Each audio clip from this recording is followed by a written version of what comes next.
I welcome you to this session of ISO 9001-2015. Today we are going to discuss clause number 7.5.3, control of documented information. And under 7.5.3, today we are going to cover 7.5.3.1, documented control of documented information. So this particular subclause we are going to cover today, and as usual I will read out the requirement to you first of all, and then we will discuss in detail. Clause number 7.5.3.1, documented information required by the quality management system and by this international standard shall be controlled to ensure A, it is available and suitable for use where and when it is needed, and B, it is adequately protected, bracket for example, from loss of confidentiality, improper use or loss of integrity. So this is all in this particular clause number 7.5.3. Today we are going to discuss 7.5.3 clause only. So let us discuss the aspects given in this clause. Well, in any organization, the documented information is required by the quality management system. We make a quality management system for implementation of ISO 9001-2015, and in that quality management system certain documented information is needed, and that documented information we are referring to in this clause. Apart from that, the international standard ISO 9001-2015 also talks about certain information, documented information, which has to be made available to fulfill the requirement of this clause. So both ways, whatever is required by our quality management system and whatever is required according to the standard that we have to provide. Now, what do we have to ensure? We have to ensure that the documented information is available at the place of work. That means wherever the documented information, it needs, if there is any procedure or work instruction that needs to be implemented for producing products or providing service, so that should be available at the place of work with the person who is carrying out the operations.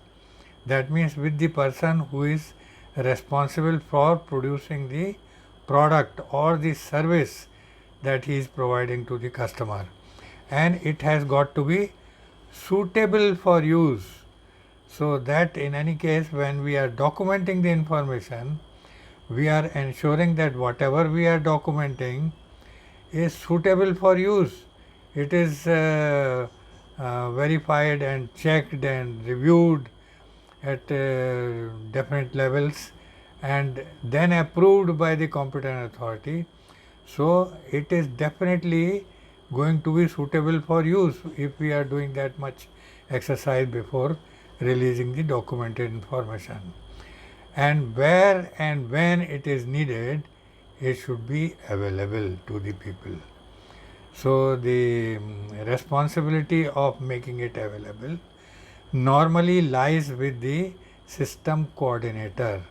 It is the system coordinator who ensures that the system procedures or documented or work instructions or the manuals, whatever information is required, or some certain formats, whatever is required, that is made available to the people at the place of their work. So this responsibility is taken by the system coordinator normally, and we have to Also ensure that whatever documented information is being used within the organization, that is adequately protected. See, there are certain aspects of documentation. Certain documentation cannot be taken out of the organization. For example, the procedures, the work instructions. These things are proprietary in nature. They are specific to our style of, or the organization's style of working, and therefore it should not be leaked out. It should not be given outside the organization. And there are certain other documents like certain manuals, including the policy and the introduction to the organization chart, etc., that can be shared with the outside people or the customers. So the information which is contained in the documented information, that has to be adequately protected from confidentiality aspect, and improper use. That means nobody should be allowed to use it for other than the purpose for which it is required. And the loss of integrity should not be there. Nobody should play with the documented information. Nobody has the right to change it. It has to maintain its integrity. So any kind of change, that has to be done in a methodical manner by the people who have written the documentation and got approved by the people who normally approve that document. So we have to ensure that the integrity of the documented system is not lost at any stage. It is not at the free will of the people who are following the documentation to change it as and when they like.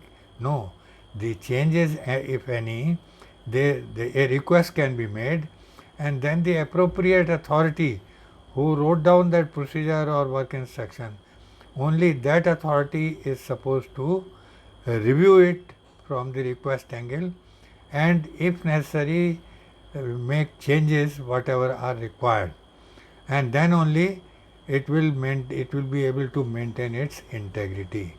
If anybody starts changing the information, then the integrity of the system will be lost. So we have to make sure that the integrity of the system is maintained. So in this clause it is only this much, and 7.5.3.2 we shall discuss in the next video, and I hope you have understood the requirement contained in this particular clause 7.5.3.1, and if there is anything which is not clear to you, please write down below this video and I will make it clear to you. And please do not forget to subscribe to my channel, and also press the bell icon so that the next video loaded will reach you well in time.